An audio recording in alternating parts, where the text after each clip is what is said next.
সুপ্রিয় দর্শক, স্বাগত জানাচ্ছি আজকের সম্পাদকীয়তে। আমি তাজওয়ার মাহমিদ। জাতীয় সংসদ নির্বাচনের পাশাপাশি স্থানীয় সরকার নির্বাচনের প্রস্তুতিও চলছে। বুধবার প্রধান উপদেষ্টা ডক্টর মোহাম্মদ ইউনূসের বরাতে এমন কথা প্রথমবারের মতো জানা যায়। এরপর উপদেষ্টা মাহফুজ আলম বলেন, রাজনৈতিক দলগুলোর সঙ্গে আলোচনা করে স্থানীয় সরকার নির্বাচনের দিকে এগোনো যাবে। এরই ধারাবাহিকতায় জাতীয় নাগরিক কমিটিও আজকে বলেছে, সংসদ নির্বাচনের আগে স্থানীয় নির্বাচন চান তারা। এর বিপরীতমুখী অবস্থানে বিএনপি ও সমমনা দলগুলো। আমির খসরু মাহমুদ চৌধুরী বলছেন, স্থানীয় সরকার নির্বাচন করার অন্তর্বর্তী সরকারের দায়িত্ব নয়। অন্তর্বর্তী সরকারের দায়িত্ব জাতীয় নির্বাচন করে নির্বাচিত সরকারের হাতে ক্ষমতা হস্তান্তর করা। কদিন আগেও যেখানে বিতর্কের বিষয়বস্তু ছিল সংস্কার না নির্বাচন, সেখানে এখন বিতর্কে এসে দাঁড়িয়েছে জাতীয় নির্বাচন আগে না স্থানীয় নির্বাচন আগে। এমন সাম্প্রতিক রাজনীতি নিয়ে আজকের সম্পাদকীয়র বিষয় নির্ধারণ করা হয়েছে, নির্বাচন আগে পরের বিতর্ক। আর এ নিয়ে আলোচনার জন্য স্টুডিওতে উপস্থিত আছেন অ্যাডভোকেট সৈয়দা আসিফা আশরাফি পাপিয়া, সাবেক সংসদ সদস্য এবং বিএনপি নেত্রী। অপরদিকে আছেন তুহিন খান, সদস্য জাতীয় নাগরিক কমিটি। দর্শক, আপনারাও এই আলোচনায় অংশ নিতে পারেন। এজন্য আপনাদের ফোন করতে হবে টেলিভিশনে দেখানো নম্বরে। এছাড়া ফেসবুকের মাধ্যমে আপনাদের মন্তব্য পাঠাতে পারেন আমাদেরকে। আলোচনার শুরুতে জানিয়ে দেব এখনকার প্রধান শিরোনামগুলো। নির্বাচন দিলেই কেটে যাবে সংকট, বললেন মির্জা ফখরুল। নির্বাচিত সরকারের কাছে ক্ষমতা হস্তান্তরে শিগগিরই আসছে ভোটের রোডম্যাপ, জানালেন পররাষ্ট্র উপদেষ্টা।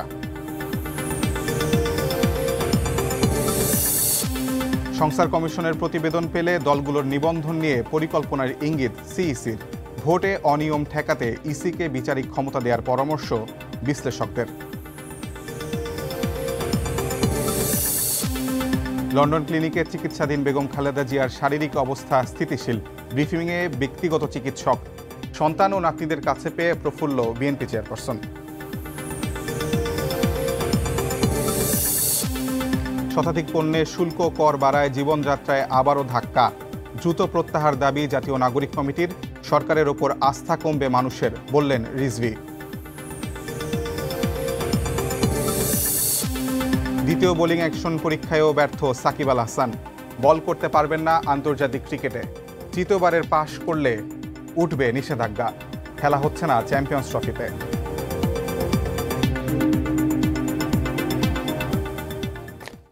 আমি প্রথমে একটু তুহিন খানের কাছে প্রশ্ন দিয়ে শুরু করতে চাই। স্থানীয় সরকার নির্বাচন নিয়ে জাতীয় নাগরিক কমিটি আজকে আগ্রহ প্রকাশ করেছে। তারা বলছেন যে এখন উপযুক্ত সময় বা এখনই সময় করার। স্থানীয় সরকার প্রতিনিধিদের নিয়ে কি জাতীয় নাগরিক কমিটির একটু বাড়তি আগ্রহ আছে কিনা? ধন্যবাদ। সম্পাদকীয় যারা দেখছেন এই মুহূর্তে সবাইকে শুভেচ্ছা। আসলে স্থানীয় সরকার নির্বাচনের আলোচনাটা যেখান থেকে আসলো সেটা হলো যে নির্বাচন, যেটার উপরে আসলে রাজনৈতিক দলগুলি জোর দিচ্ছিল বারবার, যে সংস্কার কিছু উদ্যোগ এই সরকার নিয়েছে, সেই সংস্কার উদ্যোগগুলির ব্যাপারে রাজনৈতিক দলগুলির তেমন কোনো আগ্রহ ঠিক সেভাবে দেখা যায়নি। এবং নির্বাচনের কথা যখন আসলো তখন আসলে স্থানীয় সরকার নির্বাচনের কথাটা আসলো। এখন দেখেন যে এই যে অন্তর্বর্তীকালীন সরকারটা আছে, আমরা জানি যে নির্বাচন কমিশন সংস্কারের একটা কমিটি হয়েছে। তারা এক ধরনের নানান ধরনের তারা সেখানে পরামর্শ দিয়েছে।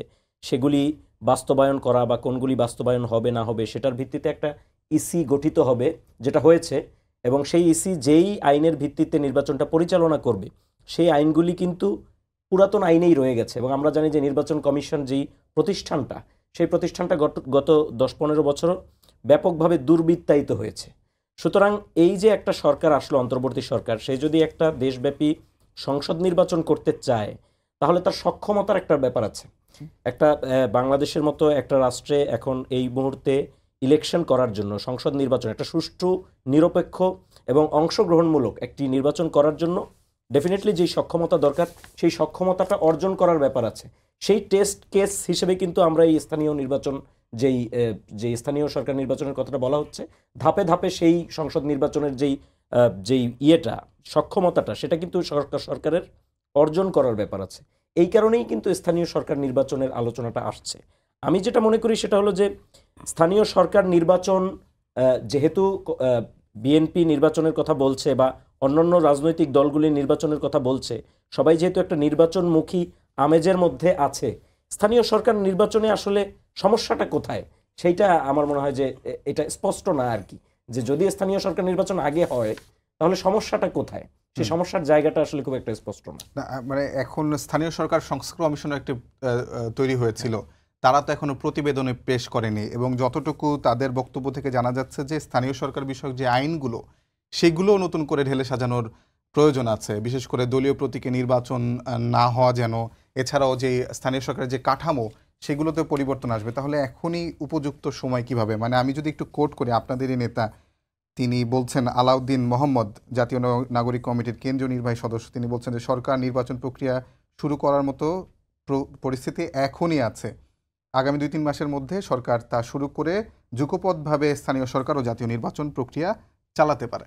কেন এখনই উপযুক্ত সময় বা মনে হচ্ছে আপনাদের কাছে? না, আসলে আমরা কিন্তু শুরুর থেকে সংস্কারটাকেই প্রাধান্য দিয়েছি, নির্বাচনটাকে আমরা প্রাধান্য দেই নেই আমাদের নীতিগত জায়গা থেকে। নির্বাচনটার আলাপটা আমরা কখন আসলাম, যখন আমরা দেখলাম যে সংস্কার, যেমন আপনি জানেন যে এখন যে ইসি গঠিত হয়েছে এবং সেই ইসি কিন্তু নির্বাচন সংস্কার যে কমিশন হয়েছে, নির্বাচন কমিশন, সংস্কার কমিশন, সেই কমিশনের রিপোর্টের আগেই কিন্তু এই ইসি গঠিত হয়েছে এবং তারা শপথও নিয়েছে তার আগেই। সুতরাং সেই জায়গাগুলি কেন হতে পারলো এটা আমাদের ভেবে দেখা দরকার। মানে সংস্কার, একটা কমিশন সংস্কার প্রস্তাবনা দেওয়ার আগেই ইসি গঠিত হয়ে গেল কিভাবে, এই কোশ্চেন কিন্তু আমরা তুলেছি। রাজনৈতিক চাপ ছিল অন্যান্য দলের?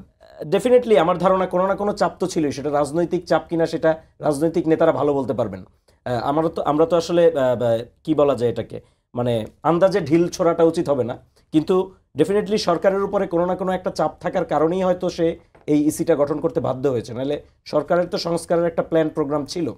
আমরা কিন্তু নির্বাচনের কথাটা এখন বলছি সেই জায়গার থেকে, এবং স্থানীয় সরকার নির্বাচন যেটা বলা হলো যে হ্যাঁ আমরা স্বাগত জানাই যদি নির্বাচন সংস্কার কমিশনের রিপোর্ট, সংবিধান সংস্কার কমিশনের রিপোর্ট, সেগুলি সবকিছু বাস্তবায়ন করে বা সেগুলির প্রেক্ষিতে যদি পরবর্তীতে নির্বাচনের প্রস্তুতি নেয় সরকার, আমরা সেটাকে স্বাগত জানাই, সেটাতে কোনো সমস্যা নেই। আমি প্রশ্ন দিয়েই পাপিয়া আপা আপনার কাছে প্রশ্ন করতে চাই যে একটা টেস্ট কেস হিসেবে তারা বলতে চাচ্ছেন যে নির্বাচন কমিশন একটা টেস্ট কেস হিসেবে তারা স্থানীয় সরকার নির্বাচনকে আগে রোল ওভার করা বা রান করানোর চেষ্টা করতে যাচ্ছেন। আপনার কি এটা টেস্ট কেস হিসেবে আপনার মনে হয়? না, এটা কালক্ষেপণ এবং একটু দীর্ঘমেয়াদী সময় পাওয়ার জন্য জাস্ট নিজ থেকে শুরু করতে চাচ্ছে। এই কারণে যেহেতু এই বর্তমান যে সরকার, এই সরকার যে আন্দোলনের মাধ্যমে রাষ্ট্রীয় ক্ষমতায় অধিষ্ঠিত হয়েছে এবং দীর্ঘ 15 বছর অনির্বাচিত এবং জগদ্দল পাথরের মতো চেপে থাকা যে একটা অপশাসন মুক্ত বাংলাদেশ হয়েছে এবং 15 বছরের আন্দোলন কামিয়াব লক্ষ্যে, ছাত্র জনতার এই আগস্টের আন্দোলন যে একটা কামিয়াব লক্ষ্যে পৌঁছাতে সক্ষম হয়েছে, এদের রাজনৈতিক সংগঠন করারও আগ্রহ আছে এবং নির্বাচনে যাওয়ারও আগ্রহ আছে। এখন এগুলো নিয়ে মানুষের ভিতরে অনেক জিজ্ঞাসা আছে যে ডক্টর ইউনূস সরকার রাষ্ট্রীয় ক্ষমতায় আসার পরে যদি এখন একটা সংগঠন হয় তাহলে এটা কিংস পার্টি হবে, জনগণের পার্টি হবে, যে আন্দোলনের মাধ্যম দিয়ে একটা অপশাসন থেকে মুক্তি পেল দেশের মানুষ। এতে তখন এই সরকারের এই রাজনৈতিক সংগঠন তৈরি করতে গেলে এদের ভাবমূর্তি বৃদ্ধি পাবে না ভাবমূর্তি হ্রাস পাবে না কোনো বিতর্কে পড়বে, এরকম বিভিন্ন রকম জল্পনা কল্পনা, কথাবার্তা, আলাপ আলোচনা, গসিপ, শিক্ষিত মহল থেকে শুরু করে আপনি তৃণমূলের একটা গ্রামের চায়ের দোকানদার কাছে যাবেন, দোকানদারের ওখানে যে 8-10টা মানুষ বসে, তারাও কিন্তু একই টপিক হচ্ছে, একই আলোচনার বিষয়বস্তু কিন্তু একই, যে এদের উদ্দেশ্যটা কি, এরা কোন পথে যাচ্ছে এবং ইনাদের পথটা বাংলাদেশের 18 কোটি মানুষ এখন খুব নিখুঁতভাবে সিরিয়াসলি অবলোকন করছে ওনাদের পথ। নট অনলি দ্যাট, শুধু ওনারা না, সরকারও জি এনাদের সংগঠন যেটা করার এবং যে কমিটি, নাগরিক কমিটি টমিটি সব মিলায় সরকার, এখানে সরকারের ব্যাপার আছে, শুধু ওনাদের যে তা না। তারা কি ছত্রছায়া, সরকারের ছত্রছায়া একটি কিংস পার্টি হিসেবে গড়ে উঠছে আপনি বলতে চাচ্ছেন? না, আমি বলতে চাচ্ছি না, মানে মানুষের আগ্রহের কথাটা আমি বলছি যে রাজনৈতিক সংগঠন, আপনি রাজনৈতিক সংগঠন এনারা করতে চান, তাহলে এই সংগঠনটা কি সরকারের আশ্রয় না অনাশ্রয়, এরকম ব্যাপার। কারণ হয় কি, রাষ্ট্রীয় ক্ষমতা থেকে রাজনৈতিক সংগঠন, ধরেন যাদের দ্বারা ক্ষমতায় আসলো, তারা যখন সংগঠন করবে তখন ক্ষমতাসীন ব্যক্তির আশ্রয়ে সংগঠন হচ্ছে, এটা কিন্তু এটা চিরাচরিত প্রথার মতো মানুষের ধারণার ইতিপূর্বে জন্মেছে। মানে এরকম সমালোচনা কি বিএনপির এগেইনস্ট হতে পারে কিনা, যে জিয়াউর রহমান যখন ক্ষমতায় ছিলেন তখন আগস্টের আন্দোলন যদি সফল হয়, আগস্টের আন্দোলন যদি বাংলাদেশের সর্বস্তরের মানুষ নাবার পরে এটাকে আপনি গণতান্ত্রিক আন্দোলন ছাড়া তো স্বৈরাচারী আন্দোলন বলবেন না। এখানে র হেলিকপ্টারে গুলি করছে, পুলিশ গুলি করছে, ছাত্রলীগ যুবলীগ গুলি করছে, যতগুলো মারা গেছে এগুলো তো পুলিশের গুলি আর ছাত্রলীগ যুবলীগের গুলি ছাড়া কোনো সাধারণ মানুষ গুলি করেনি। তাহলে 7ই নভেম্বর ঠিক এইরকমই, মানে আওয়ামী লীগের পতন এবং বিদায় এই আগস্ট এবং 7ই নভেম্বরে যে সিপাহী জনতার বিপ্লবের মাধ্যমে কারাবন্দী জিয়াউর রহমানকে নিয়ে এসে সাধারণ মানুষ এবং আর্মির একই দৃশ্য। কিন্তু এই দৃশ্যটা জাসদ বলেন আর সরকার বলেন এই 15 বছর কিন্তু অপব্যাখ্যা দিয়ে আসছে যে গণতন্ত্র হত্যা দিবস হচ্ছে 7ই নভেম্বর, অমুককে মারছে, তাহেরকে মেরেছে সেই হত্যা দিবস, অমুক দিবস তমুক দিবস। কিন্তু আপনি 7ই নভেম্বরের প্রেক্ষাপট আওয়ামী লীগের দুঃশাসনের বিরুদ্ধে, আর এই বর্তমান আগস্টের প্রেক্ষাপট আওয়ামী লীগের 15 বছর দুঃশাসনের বিরুদ্ধে, সেম টু সেম। এখানে বিকৃত করার আর কোনো সুযোগ থাকছে না। মানে তার মানে বিএনপিও 7ই নভেম্বরের পরে যে দলটি মানে গঠিত হলো, এটা নিয়ে তো কথা আছে, অনেকেরই কথা আছে, যেটা কি সেটার সঙ্গে যে নাগরিক কমিটির পার্থক্য করা যায়, মানে আপনাদের পক্ষ থেকে সমালোচনাটি কি যুক্তিযুক্ত হবে কিনা? আপনাকে আমি একটা কথা বলি, এটা আমার ব্যক্তিগত সমালোচনার কথা আমি কিন্তু বলিনি। আমি বলেছি যে গ্রামগঞ্জ শুধু না, একবারে উচ্চবিত্ত থেকে, শিক্ষিত থেকে, সুশীল সমাজ থেকে সবার মানুষের একটা কিউরিসিটি, একটা উৎসাহ, কি হতে যাচ্ছে, কি হবে, এরা যে দল গঠন করবে দলটা কি তাহলে এই সরকারের ছত্রছায়া হবে না, কি মানুষের প্রশ্ন, সেটা আমি বলেছি। এবং মানুষ খুব তীক্ষ্ণ দৃষ্টিতে অবলোকন করছে, সেটা আমি বলেছি। এটা আমার কোনো অভিপ্রায় না, আমার কোনো অভিব্যক্তিও না। আর আমি এই ব্যাপারে অভিব্যক্তি রাখতে চাই না, কারণ সামনে যেটা আসবে, যেটা হবে, সেটা তো আমি প্রত্যক্ষ করব। তো প্রত্যক্ষ যে আমার এত অধৈর্য আমি নই। 15টা বছর যখন আমি আন্দোলন করে ধৈর্যশীলতা দেখাতে পেরেছি, 80-র দশকে এরশাদ বিরোধী আন্দোলন করে 9 বছর যখন আমি ধৈর্য দেখাতে পেরেছি, আলটিমেটলি 2টা আন্দোলনে তো আমি গণতন্ত্রের মুখ দেখেছি। একই তো ভোটের অধিকার এবং নিরপেক্ষ ভোটের অধিকার, সার্বজনীন ভোটের অধিকার, সকল মানুষ স্বতঃস্ফূর্তভাবে একটা বিশ্বাসযোগ্য ভোটের অধিকার। 2টো আন্দোলনে আমার এই বয়সে অন্তত আমি শরিক হতে পেরেছি এবং দুটোতে একটা ইতিবাচক রেজাল্ট আমি পেয়েছি। যেটা আমার জীবদ্দশা, আমি মনে করি আমি অনেক সৌভাগ্যবতী একটা রাজনৈতিক কর্মী কি একটা বাংলাদেশের নাগরিক। দুটাতে আমি পজিটিভ রেজাল্ট দেখে কিন্তু আমি গেছি।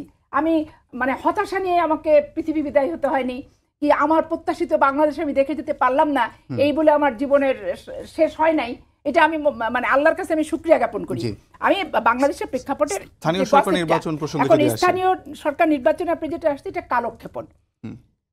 মানে আমি মনে করছিলাম, আমার ব্যক্তিগত যেটা ধারণা ছিল যে যেহেতু উপদেষ্টা মণ্ডলীরা অনেকেই মামলার আসামি, অনেককেই রাত 9টায় 6 তলা পর্যন্ত ওঠা লাগছে, অনেক আজে বাজে কথা শোনা লাগছে, সারা জীবনে যেটা সম্মুখীন হওয়ার কথা ছিল না ডক্টর ইউনূসের, সেটার সম্মুখীন এই সরকার করেছে। অনেক অশালীন অসভ্য কথা, আমরা রাজনীতি করি, চামড়া মোটা হয়ে গেছে, হজম করে ফেলি, আমাদের একরকম। কিন্তু ইনারা তো সে রাজনীতির সাথে সংশ্লিষ্ট না। এরা বিভিন্ন ইস্যু ভিত্তিক, বিষয় ভিত্তিক মানে বিশেষজ্ঞ এক একজন, কেউ পরিবেশের, কেউ আইনের, কেউ গ্রামীণ ব্যাংক একটা প্রতিষ্ঠানের, ঠিক আছে, কেউ অধিকারের, বিষয়ভিত্তিক সব। তো তাদেরকে যখন একটা অবৈধ সরকার, অনির্বাচিত সরকার রাজনৈতিক হেনস্থার শিকার করে, তখন তাদের ভিতরে যে প্রতিক্রিয়াটা, যে ক্ষোভটা, যে বহিঃপ্রকাশটা, সেটা তো তাদেরকে যে করেছে হেনস্থার শিকার, দেশের মানুষ কিন্তু বহিঃপ্রকাশটা দেখাই দিছে, যেটা যথার্থ হয়নি তাদেরকে হেনস্থার শিকার করাটা। আজকে একটা বিশ্ববিদ্যালয়ের শিক্ষক, সে একটা সত্য কথা বলবে, নির্যাতিত সপক্ষে থাকবে, যারা নির্যাতন করেছে, নির্যাতনকারীর বিপক্ষে তার অবস্থান থাকবে, তার জন্য তার বাসায় পুলিশ যাবে কেন, এটাও কিন্তু মানুষ মেনে নেয়নি। আসিফ নজরুলের বাসায় যখন পুলিশ গেছে, সে বাসায় যখন রাত্রে থাকতে পারছিল না, সেটা কিন্তু দেশের মানুষ মানেনি, তাই না? তো এখন যে পরিস্থিতি, সবচেয়ে সেন্সিটিভ জায়গায় আছে বর্তমান সরকার আর এই নাগরিক কমিটির এদের সংগঠনটা, যারা এই যে বৈষম্যবিরোধী ছাত্র আন্দোলনের সাথে যারা জড়িত। এখন এমন অনেক সাংবিধানিক জটিলতা আছে, যেটা নির্বাচিত সরকার ছাড়া এই সরকারকে সারা বিশ্ব যদি অনুমোদন দেয়, পাশ করা সম্ভবপর না। সাংবিধানিক জটিলতা আছে তো, কিছু আছে না? তা এখন আগে হবে না পরে হবে, আমার কথা আমি মনে করছি আমাদের সংস্কার কোথায় কি বিষয় করবে, এদের আগের থেকে একটা পরিকল্পনা আছে এবং গোছানো সাজানোই আছে। বিভিন্ন রাজনৈতিক সংগঠনকে ডাকবে, বসবে, 1 দফা হলে 10 দফা মত বিনিময় করবে, করে একটা সংস্কারের প্রস্তাব নিয়ে একবারে টেকসই, আধুনিক এবং বাংলাদেশের গণতন্ত্র, নির্বাচন, আইন, বিচার এবং শাসন বিভাগ নিয়ে 100 বছরে কেউ যাতে বৃদ্ধাঙ্গুলি প্রদর্শন করতে না পারে। ভারতে দেখা নির্বাচন হচ্ছে, বাক্স চলে যাচ্ছে, নির্বাচন কমিশনের প্রতি সবাই আস্থাশীল। কংগ্রেসের সোনিয়া বলেন, তৃণমূলের মমতা বলেন, আর ওই বিজেপির মোদির দল বলেন, সবাই কিন্তু কিন্তু বাংলাদেশে তো সেটা না, কখনোই না। 50 বছরের ইতিহাসে স্বাধীনতা উত্তর বাংলাদেশে নির্বাচনের বিধি ব্যবস্থা, নির্বাচনের কাঠামোর প্রতি যতই নিরপেক্ষ নির্বাচন হোক, 90 নির্বাচন 100% নিরপেক্ষ, তারপরে স্থূল কারচুপির সম্পদ দেখেছে শেখ হাসিনা ওয়াজেদ দেখেছে, এবং সেটা নিয়ে সে দেশি বিদেশি বিভিন্নভাবে প্রচার অপপ্রচার এবং অর্থবহ নির্বাচন নয় বলে অনেক কিছু চালিয়েছে। তা আমরা চাই একবারে নিরঙ্কুশ একটা নিরপেক্ষ অবাধ নির্বাচন। তো এইটা স্থানীয় নির্বাচনের পূর্বে সবার আগে জাতীয় নির্বাচনটা হয়ে গেলে বিতর্কটা কম হবে, কারণ স্থানীয় নির্বাচন সরকার গঠনের নির্বাচন না, জাতীয় নির্বাচন সরকার গঠনের নির্বাচন। অসংখ্য ধন্যবাদ আপা, আপনার কাছে আমি আবার আসবো। আমি তুহিনের কাছে একটু প্রশ্ন করতে চাই যে এই যে আপনারা জাতীয় নাগরিক কমিটি এবং বৈষম্য বিরোধী ছাত্র আন্দোলন তারা একটি রাজনৈতিক দল গঠন করতে যাচ্ছেন, সেটি ঘোষণাও দিয়েছেন, এবং আপনাদেরই প্রতিনিধি উপদেষ্টা মণ্ডলীতে আছে, এই যে কিংস পার্টির যে তকমা আপনাদের গায়ে লাগছে, বিএনপির অভিযোগ আছে, জনমনেও এই বিষয়ে আলোচনা আছে, তো এই বিষয়টাকে আপনারা কিভাবে উতরাবেন? আসলে দেখেন, কিংস পার্টির যে ব্যাপারটা, এটা নিয়ে আমি এর আগেও বলেছি, আমাদের অনেক সদস্য বলেছেন, এবং জনগণের মধ্যেও কিন্তু এই আলোচনাগুলির চর্চা আছে। সেটা হলো, আপনার দেখেন যে কিংস পার্টি যে কথাটা বলা হচ্ছে, কিংস পার্টি তখনই হয় যখন, যেমন আমি উদাহরণ দিই, যেমন আপনি একটু আগে আপাকে প্রশ্ন করলেন জিয়াউর রহমানের ব্যাপারে। জিয়াউর রহমান যখন পার্টি করেন তখন কিন্তু উনি দেশের নিরঙ্কুশ ক্ষমতাবান, একক ক্ষমতাবান ব্যক্তি। জিয়াউর রহমান তখন উনি তখন মার্শাল ল জারি করলেন 75-এর পরে, এবং 77 নাগাদ যখন উনি ইলেকশনের আগ পর্যন্তের কথা আমি বলছি, উনি কিন্তু ইলেকশনের আগ পর্যন্ত উনি নিরঙ্কুশ ক্ষমতাবান বাংলাদেশের ব্যক্তি ছিলেন, মার্শাল ল ছিল, এবং এরপরে সংসদ ইলেকশন যখন হলো তারপরেও কিন্তু উনি নিরঙ্কুশ ক্ষমতাবান ব্যক্তি, এবং সেই নিরঙ্কুশ ক্ষমতাবান ব্যক্তিটি কিন্তু পরবর্তীতে রাজনীতি করেছিলেন, রাজনৈতিক দল গঠন করেছিলেন, যেটাকে আমি সাধুবাদ জানাই ব্যক্তিগতভাবে। কারণ জিয়াউর রহমান চাইলে পারতেন, তিনি মানে সামরিক শাসনেই দেশ চালাতে পারতেন, চাইলে রাজনীতির দিকে নাও যেতে চাইতে পারতেন। সেটা না করে উনি একটা জনগণের জন্য পার্টি করেছেন, হুইচ ইজ ভেরি গুড, যেটা সাধুবাদ জানানোর যোগ্য ব্যাপার বলে আমি মনে করি। যদি সেটা উনি তখন না বানাইতেন, তাহলে আওয়ামী বিরোধী একটা যে রাজনৈতিক শক্তি বা এই যে নতুন সময়ের চাহিদায় নতুন রাজনৈতিক দল, সেটা আসতো না। এখন এই গভর্নমেন্টের অবস্থাটা দেখেন, এই গভর্নমেন্টের নিরঙ্কুশ ক্ষমতাবান ব্যক্তিটি কে, এটি আইডেন্টিফাই কেউ করতে পারছে কিনা আমি জানি না। আপনারা না, নিরঙ্কুশ ক্ষমতাবান যদি আপনি আমাদেরকে বলেন, আমরা যদি নিরঙ্কুশ ক্ষমতাবান হতাম, তাহলে তো আমরা, যেমন ধরেন সাপোজ আমি উদাহরণ দিই, যেমন ধরেন আমরা যদি নিরঙ্কুশ ক্ষমতাবান হতাম, তাহলে কিন্তু এই যে বারবার আপনি প্রোক্লেমেশন ইস্যুটা দেখেন, আপনি সংস্কার ইস্যু দেখেন, আমরা যদি নিরঙ্কুশ ক্ষমতাবান হতাম, তাহলে তো আমরা আমাদের নিরঙ্কুশ ক্ষমতা প্রয়োগ করে সেই জায়গাগুলিতে কিন্তু আমরা ছাড় দিতাম না, বা সেই জায়গাগুলির ক্ষেত্রে আমরা কিন্তু ন্যাশনাল কনসেনসাসের কথাটা আমলে নিতাম না, আমরা সেটা চাপিয়ে দিতাম যদি নিরঙ্কুশ ক্ষমতাবান আমরা হতাম। এবং আমাদের যদি সেই ক্ষমতা, আমরা যদি চিন্তা করতাম যে আমরা সেরকম নিরঙ্কুশ ক্ষমতা আমাদের হাতে নিব কোনো ধরনের ন্যাশনাল কনসেনসাস ছাড়া, তাহলে কিন্তু আমরা সেই কাজগুলি করতাম।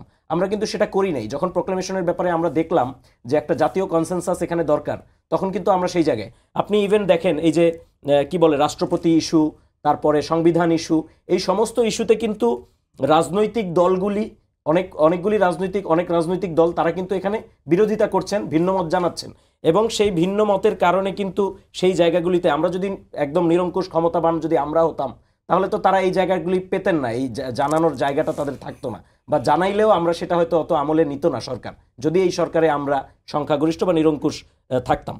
সুতরাং সেই জায়গা থেকে, এবং আপনি আরও দেখেন যে এই গভর্নমেন্টের যেই অনেক যারা আছেন উপদেষ্টা, এই উপদেষ্টারা, যেমন আপনি দেখেন আসিফ নজরুল সাহেব অনেক আগে বলেছেন নির্বাচনের গাড়ি চলা শুরু করেছে, আজকে না গতকালকে তৌহিদ সাহেব বললেন, পররাষ্ট্র উপদেষ্টা যিনি, যে নির্বাচন এটা। তো দেখেন আমরা যা বলি, মানে আমাদের রাজনৈতিক এজেন্ডা শুধু জনগণের সামনে স্পষ্ট, আমরা কি বলতেছি। আমরা সংস্কারের কথা বলছি, যে সংস্কারটা জরুরি, আমরা তারপরে স্থানীয় সরকারের কথা বলছি, আমরা প্রোক্লেমেশনের কথা বলছি, আমরা তো অনেকগুলি কথা বলতেছি, আমাদের এজেন্ডা তো ক্লিয়ার। কিন্তু আপনি দেখেন যে উপদেষ্টা মহোদয়রা আমাদের কথার সাথে সুরে সুর মিলিয়ে কথা বলছেন কিনা। কেন আপনাদের সাথে তো উপদেষ্টা, প্রধান উপদেষ্টা মাহফুজ আলম, সবার সুর তাল লয় একই রকম মনে হচ্ছে। প্রধান উপদেষ্টা প্রথমে বললেন স্থানীয় সরকার নির্বাচন দিবেন, তারপর মাহফুজ আলম বললেন আজকে আপনারাও চাচ্ছেন, বিএনপির বা অন্যান্য দল তো চাচ্ছে না। না, সেটা হয়তো আপনি এই যে একটা ব্যাপারে স্থানীয় সরকার নির্বাচনের ব্যাপারে হয়তো সেই কথাটা বলতে পারেন। এবং সেইটার কথা কিন্তু আমি বলেছি যে স্থানীয় সরকার নির্বাচন যে কোনো সরকার, আমি মনে করি এই ধরনের গভর্নমেন্ট হলে যে কোনো গভর্নমেন্ট সে আগে চাইবে এত বড়, কারণ এই গভর্নমেন্টের একটা দায় আছে, দায়টা হলো একটা সুষ্ঠু নির্বাচন দেওয়ার। এই গভর্নমেন্ট যদি কোনো একটা যেন তেন নির্বাচন, কোনোভাবে যদি সেই নির্বাচনটা কালার্ড হয়, তাহলে এই গভর্নমেন্টের উপরে সেই দায় সারা জীবন তাদের বয়ে যেতে হবে। সুতরাং তাদের সামনে কিন্তু ওই ভয়টা আছে। আমার ধারণা সেই ভয়টার কারণেই তারা টেস্ট কেস হিসেবে এই কাজটা করতে চাচ্ছেন। কিন্তু আমি বলতেছি যে এটা তো একটা কেস, আপনি অন্যান্য কেসগুলো দেখেন, সেখানে কিন্তু আমাদের সাথে সুরে সুর মিলিয়ে কথা বলে নাই, বরঞ্চ আমরা যখন প্রোক্লেমেশনের কথা বলছি, প্রধান উপদেষ্টার প্রেস উইং থেকে বলা হয়েছে যে এটা প্রাইভেট ইনিশিয়েটিভ, হুইচ ইজ যেটাকে আমি আসলে পার্সোনালি আমি মনে করি যে এখানে এই যে প্রাইভেট ইনিশিয়েটিভ বলা হলো, জুলাই অভ্যুত্থানের একটা প্রোক্লেমেশন হবে, এটা তো জাতির আকাঙ্ক্ষা, সেটা যেভাবেই হোক, ন্যাশনাল কনসেনসাসের ভিত্তিতে হোক বা অন্যভাবে হোক। তো এই যে এই জায়গাগুলিতে কিন্তু সরকার আমাদের সাথে সুরে সুর মিলিয়ে কথা বলে নাই। সুতরাং কিংস পার্টি যখন বলা হচ্ছে, তখন ওই যে ক্ষমতার কেন্দ্রটা একীভূত ক্ষমতা, একটা সেন্ট্রালাইজড নিরঙ্কুশ ক্ষমতা, এই নিরঙ্কুশ ক্ষমতা তো আমি দেখি যে এই সরকারের মধ্যে কে চর্চা করছে সেটা কেউ এখনো বলছেন না। আমাদের কিংস পার্টি বলছেন বটে, কিন্তু কার কিংস পার্টি, মানে আমাদের কিংটা কে, সেই কথাটা কিন্তু কেউ বলছেন না। হয়তো ছাত্র উপদেষ্টাদের দিকেই তারা ইঙ্গিত করছেন, কিন্তু আমরা দেখতেছি যে ছাত্র উপদেষ্টাদের তো আসলে ইভেন গভর্নমেন্টের মধ্যে তো শুধুমাত্র ছাত্র উপদেষ্টারাই উপদেষ্টা, তা তো না, নিরঙ্কুশ কোনো ক্ষমতা তাদের নেই। সুতরাং এই কনসেপ্টটা আমার মনে হয় যে ক্লিয়ার। আমি একটু পরের প্রশ্নে আসি, সেটা হলো যে এর আগেও আমরা দেখেছি যে আপনাদের যিনি আহ্বায়ক আছেন তিনি 1300 জনের বেশি কাউন্সিলরকে একজোটে নিয়ে বলেছেন যে আপনাদেরকে আবার পুনর্বহাল করার জন্য তদবির সুপারিশ করা হবে স্থানীয় সরকার উপদেষ্টার সঙ্গে, এবং আপনাদের প্রতি পূর্ণ সমর্থন দিতে বলেছিলেন 1300+ যেসব কাউন্সিলররা আছেন।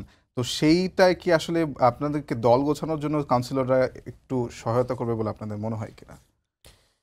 না দেখেন, এই যে যেই কাউন্সিলরদের যে ইস্যুটা, সেটা কিন্তু এই মুহূর্তে সেটা আলোচনা কি পর্যায়ে আছে সেটা সবাই জানেন, সেটা সবাই জানে। এটা কাউন্সিলর এটা বলার পরে যখন এই ঘোষণাটা আসলো, তারপরে কিন্তু সেই কাউন্সিলরদের নিয়ে কথা হয়েছে। সেখানে যিনি আহ্বায়ক নাসিরউদ্দিন পাটোয়ারি তিনি কিন্তু তার ব্যাখ্যাটা দিয়েছেন যে এখানে কাউন্সিলরদের কথা বলা হয়েছে যেই কাউন্সিলররা জুলাই অভ্যুত্থানের পক্ষে ছিলেন কিংবা যারা ফ্যাসিস্টদের দোসর ছিলেন না, এই ধরনের কাউন্সিলরদের কথা উনি বলেছেন। এখন প্রশ্ন আসে যে তাহলে সার্টিফিকেটটা কে দিচ্ছে?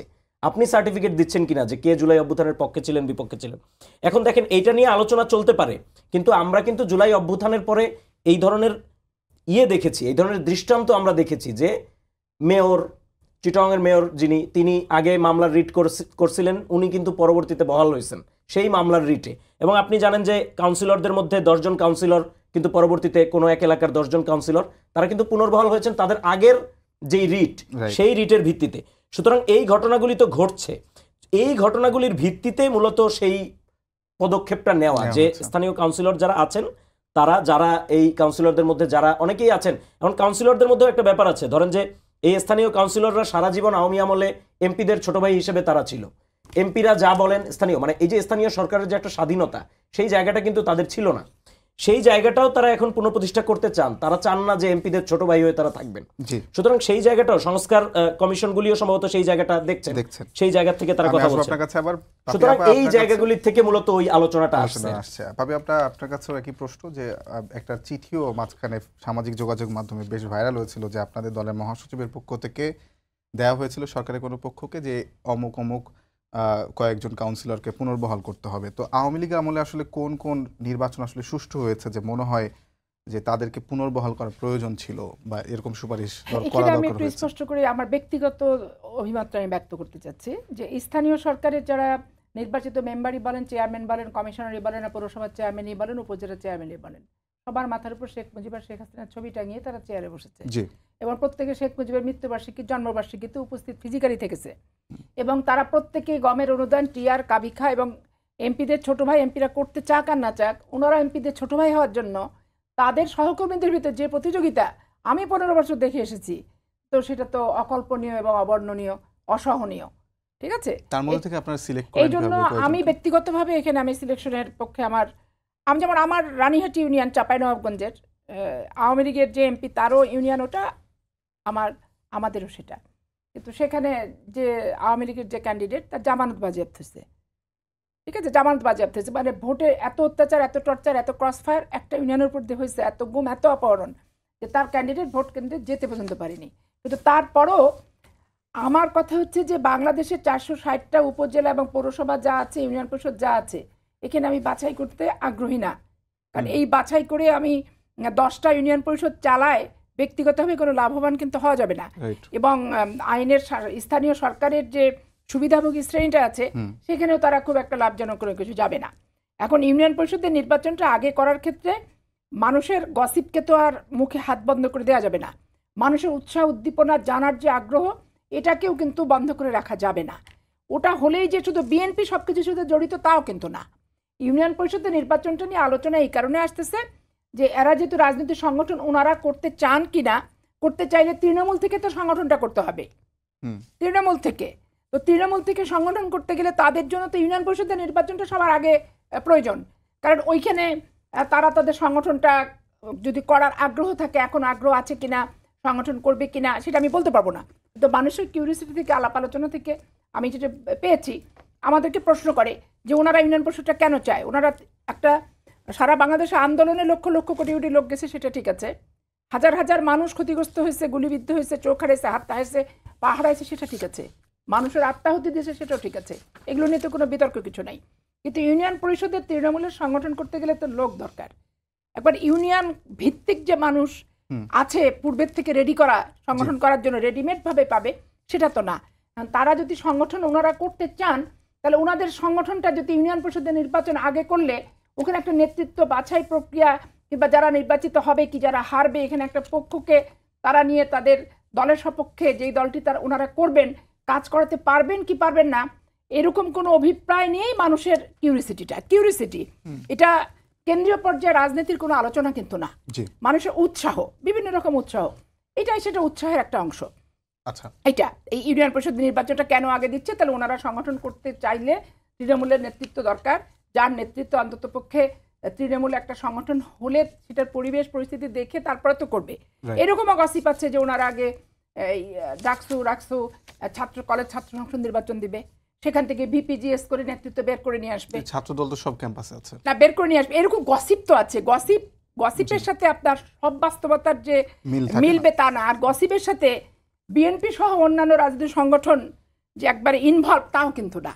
কিন্তু আপনি তো গসিপ মুক্ত বাংলাদেশ তৈরি করতে পারবেন না, মানুষের উৎসাহ উদ্দীপনা মুক্ত বাংলাদেশ আপনি পাবেন না। মানে বাংলাদেশের মানুষ খেতে পাক আর না পাক, একটা বিড়িতে শুকটান দিয়ে একটা ঘুমের আগে একটু রাজনৈতিক খবর টবর পেয়ে কিন্তু ঘুমটা শান্তির হবে না অশান্তির হবে নির্ধারণ করার একটা দীর্ঘদিনের ধারাবাহিকতা, নাকি এই ধারাবাহিকতা থেকে বের করার সুযোগ নাই। আমি আবার আসবো, তার আগে তুহিনের কাছে আমি একটু প্রশ্ন করতে চাই যে আপনাদের আহ্বায়ক যিনি নাসিরউদ্দিন পাটোয়ারি, তিনি আজকে বলেছেন যে কোন দল ছলচাতুরি করে ক্ষমতায় আসতে চাইলে সফল হতে দেয়া হবে না। কোন কোন দল আসলে ছলচাতুরি করে ক্ষমতায় আসতে চায়? না, এটা ছলচাতুরি করে যেই আসতে চাক, এখানে আমার মনে হয় যে কোনো দলকে টার্গেট করে বা উদ্দেশ্য করে বক্তব্য দেওয়া উচিত হবে না। মানে ছলচাতুরি তো অনেকেই করতে চাইতে পারে, বাংলাদেশে রাজনীতিতে ছলচাতুরির তো অনেক ইতিহাস আছে। এখন কি ধরনের ছলচাতুরি হতে পারে আপনার মনে হয়? এবং সেটা অনেক ধরনের ছলচাতুরি হতে পারে। ধরেন যখন এইরকম একটা সরকার থাকে দেশে, 1/11-এর সময়ও কিন্তু আমরা এক ধরনের ছলচাতুরি দেখেছি। মানে আপনি যদি দেখেন যে 1/11-এর সময়ে পরবর্তীতে যে নির্বাচনটা হলো 2009-এ আওয়ামী লীগ ক্ষমতায় আসলো, সে সময়ও কিন্তু এবং পরবর্তীতে কিন্তু এগুলো নিয়ে কথাবার্তা, অনেক ধরনের কথাবার্তা আছে। সেই নির্বাচন নিয়েও অনেক ধরনের কথাবার্তা আছে যে সেই নির্বাচনে কি ধরনের ইঞ্জিনিয়ারিং হয়েছিল বা কি হয়েছিল সেখানে, সেগুলি নিয়ে কিন্তু অনেক ধরনের কথাবার্তা, যেটা আপা বললেন গসিপ, অনেক ধরনের কথাবার্তা আছে। তো এই কথাবার্তাগুলি আবার নতুন করে আসছে, কারণ যখন এইরকম একটা সরকার থাকে দেশে, তখন কিন্তু নির্বাচন নিয়ে সবাই যার যার জায়গা থেকে ছলচাতুরি বা বিভিন্ন ধরনের কৌশল অবলম্বন করতে পারে। এখন সেই কৌশল বা স্ট্র্যাটেজি, দলীয় স্ট্র্যাটেজি, সেটা সবারই থাকবে, কিন্তু ছলচাতুরি যেন কেউ না করে, কোনো দলই যেন ছলচাতুরি না করে। আমার মনে হয় যে এটাকে একটা সবার প্রতি আহ্বান হিসেবে নিলেই বেটার, যে কোনো দল যাতে আসলে ছলচাতুরি করতে না চায়, নির্বাচনকে যত কলুষিত তারা না করে, পরবর্তী যে গভর্নমেন্টটা হবে সেটা যেন একটা সুষ্ঠু এবং গ্রহণযোগ্য সর্বজন স্বীকৃত একটা গভর্নমেন্ট হয়, সেই জায়গা থেকে কথাটা বলা। অসংখ্য ধন্যবাদ। পাপিয়া, আপনার কাছে আমার একটা বিষয়কে কেন্দ্র করে 3টি প্রশ্ন আছে। সেটি হলো যে মুন্সিগঞ্জে যুবদল নেতাকে থানা থেকে ছিনতাই করা হয়েছে এবং আজকে তার প্রতিবাদে বৈষম্য বিরোধী ছাত্র আন্দোলন মহাসড়ক অবরোধ করেছিল এবং পরবর্তীতে পুলিশ যুবদল নেতাদের বিরুদ্ধে মামলা করেছে। যুব দলের আসলে এখন বা বিএনপির আসলে নেতাকর্মীদের এখন কি প্রয়োজন হচ্ছে যে মানে থানা থেকে তাদের কর্মী ছিনতাই করা? কারণ এখন তো আওয়ামী লীগ নাই দেশে, তাদের তো আপনাদের যে বড় বিরোধী দল তারা তো নাই, এখন কেন এটা প্রয়োজন হচ্ছে? আচ্ছা, এটা এখন আমি স্পেসিফিক জানি না মানে যে কি কারণে হচ্ছে তার মামলাটা। মারামারি মামলা হয়েছিল কবে, কত সালে? এই বছরই নভেম্বর, গত বছর নভেম্বর। গত বছর নভেম্বর, মানে ওই যে আওয়ামী লীগের আমলের মামলা? না না না, 2024 ও 2024 নভেম্বরে মামলা। এখন মামলাতে তো আসলে দেখুন আমার নামে 50টা মামলা। এখন আমাকে যদি কোনো ধরেন আমি 50টা মামলা তদারকি করতে না, যে কোনো মামলা ওয়ারেন্ট আছে আমাকে ধরতে আসলে, এখন তো আমার পরিবার বলেন সব লোকটা আমাকে যেতে দেবে না, যে তুমি আওয়ামী লীগের আমলে জেল খাটবা আর এই আমলে কেন জেল খাটবা, জেল খাটার দরকার নেই। তো যাই হোক, যুবদল হয়েছিল থানাতে চলে গেলে হয় কি ছিনতাই করাটা ঠিক না, কারণ একটা কুর্দিপাড়া প্রশাসনের কাছ থেকে ছিনতাই করে নিলে এই প্র্যাকটিসটা আমি ব্যক্তিগতভাবে মনে করি এটা ভালো না। মামলা থাকলে সারেন্ডার করবো, কোনো জামিন পাবো, জামিন করে ফ্রি হয়ে যাব। আমার এলাকায় যেমন আন্দোলনের সময় 2-4টা এরকম ছিল, পুলিশ বাসায় ঘোরাঘুরি করছে, আমাকে যখন বলছে যে পুলিশ আশপাশে যাচ্ছে খোঁজ করছে, আমি যে কালকে রোববার আজকে বৃহস্পতিবার বাসা থেকে পালায় থাকো, ধরা খেললে শুক্রবার শনিবার জেলে থাকতে হবে, দরকার নাই, রোববারে সারেন্ডার করো, কোর্ট জামিন দিলে দিবা, জামিন না দিলে নামঞ্জুর করে পাঠিয়ে দাও, হাইকোর্ট থেকে আমি করে দেবো। আইনের প্রক্রিয়াটা আমাদের প্র্যাকটিস করতে হবে, রাজনৈতিক সংস্কার। এই জন্য রাজনৈতিক সংস্কারটার প্রতি আমরা ব্যক্তিগতভাবে চাই। আমরা ব্যক্তিগত কেন চাই, যে দেখেন যুবদলের সেই ছেলের পোস্ট কি পদবি কি ঘটনা আমি জানি না, কিন্তু নাম তো চলে আসছে যুবদল। যুবদল তখন চলে আসবে, আমি পাপিয়া থেকে শুরু করে ফখরুল ইসলাম আলমগীর পর্যন্ত তাকে জবাবদিহি কিন্তু করতে হবে, আপনার দলের ছেলে কেন ছিনতাই হলো। আরেকটু আপনাকে যদি বলি যে শুধুমাত্র যে ছিনতাই করা তা না, মানে থানায় ঢুকে ওসির যে রুম সেটা ভাঙচুর করা হয়েছে, একরকম মানে থানায় যারা ছিল মানে আওয়ামী আমলে আমরা যেমনটা দেখতাম তেমনই এক ধরনের ঘটনা ঘটেছে। আমি দৃঢ়ভাবে বিশ্বাস করি এই ঘটনা কেন্দ্রের নলেজে অবশ্যই গেছে এবং যাবে, এবং দেখবেন তাৎক্ষণিক সিদ্ধান্ত নেবে। কারণ আমাদের পার্টির হাইকমান্ড থেকে বিশেষ করে তারেক সাহেবের পক্ষ থেকে স্পষ্ট ডিক্লেয়ার দেওয়া যে দলের নাম দিয়ে কেউ কোনো যদি অপকর্ম করে, অশালীন কর্মকাণ্ড করে, সাথে সাথে আইনের আশ্রয়ে তাকে নেওয়া হোক, আমি বললাম তো সাথে সাথে দলীয় অ্যাকশন নেবে। আমিও চাই যে আমাদের দলটা আগাছা মুক্ত হয়ে যাক। আন্দোলন এবং পালায় থাকা 15টা বছর, মার খাওয়া, গুম হওয়া, অপহরণ হওয়া, হাত ভাঙা, পা ভাঙা, আমার মতো মানুষ 4 মাস হাজতে থাকছে, মিনিমাম 30 বার আমাকে রিমান্ডে নিছে। তো রিমান্ডে নিয়ে এসে আমাকে মতিঝিল থানা আর ডিবি অফিসে নিয়ে এসে ফেলে রাখছে। একটা মহিলা মানুষ রোজার সময় নামাজ নাই, গোসল নাই, বাথরুম নাই, খাওয়া নাই, সেহরি নাই, ইফতারি নাই, এইভাবে যে বিপ্লব হারুনেরা যে কীর্তিগুলা করছে, মেহেদি হাসানরা যে কীর্তিগুলা করছে, তো এগুলা তো স্বাভাবিক কোনো প্রক্রিয়ার ভিতরে পড়ে না। তো তারপরে ধরেন আমার আন্দোলনে আসলো, মিছিলে আসলো, মিটিংয়ে আসলো বিরোধী দল, আপনি বাছাই করবেন কি, যাচাই করবেন কি, কমিটির কেন্দ্রীয় নেতারা সব জেলখানায়, একটা মিছিল যুবদলের ডাকলো, যারা আসলো আমি সেটাকে চিনলাম, এখন তার পোস্ট পদবি কি যুবদল, মিছিল দেখছি 5 দিন যুবদলের ছেলে, মিছিল মিটিংয়ে তো মানুষ অপ্রতিরোধ হয়ে যায়। এই যে বাচ্চারা মিছিলে গেছে, বাচ্চারা মানে ছাত্রদের কথা বলবো, তো তাদের সাথে তো বাবা মাও গেছে, এখন তো 10টা করে বাচ্চা হয় না, 2টো করে বাচ্চা হয়, 1টা করে বাচ্চা হয়, তো বাচ্চা নিরাপত্তার খাতিরে তো বাবা মারা হয়, পানি নাই, টিস্যু, নাহলে বাচ্চার প্রোটেকশনের একটু সুযোগ সুবিধার ব্যবস্থা করে নিয়েই কিন্তু গেছে। তো যতগুলি ছাত্র ততগুলি তার অভিভাবক, তাহলে অবস্থাটা কি, এটা গণ আন্দোলন। এই আন্দোলন তো শুধু ছাত্রদের আন্দোলন আপনি বলতে পারবেন না, গণমানুষের একটা বিপ্লব, গণমানুষের একটা বহিঃপ্রকাশ।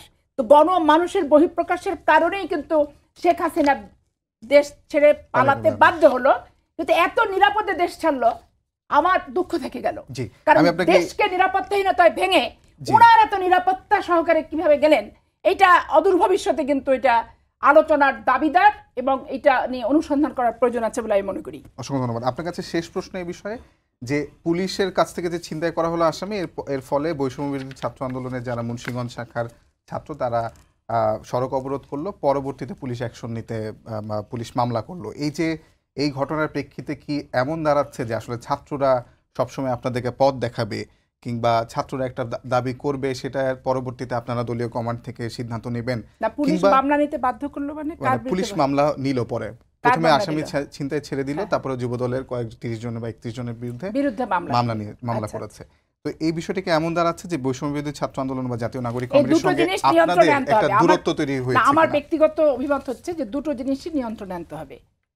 আমার দলের নাম দিয়ে এরকম কেউ যাতে কোনো অপকর্ম বলেন, দলদ্রোহী কর্মকাণ্ড, দলের ভাবমূর্তি নষ্ট হবে, এরকম কোনো কর্মকাণ্ডে জড়িত হওয়ার অদূর ভবিষ্যতে সুযোগ দেওয়া যাবে না।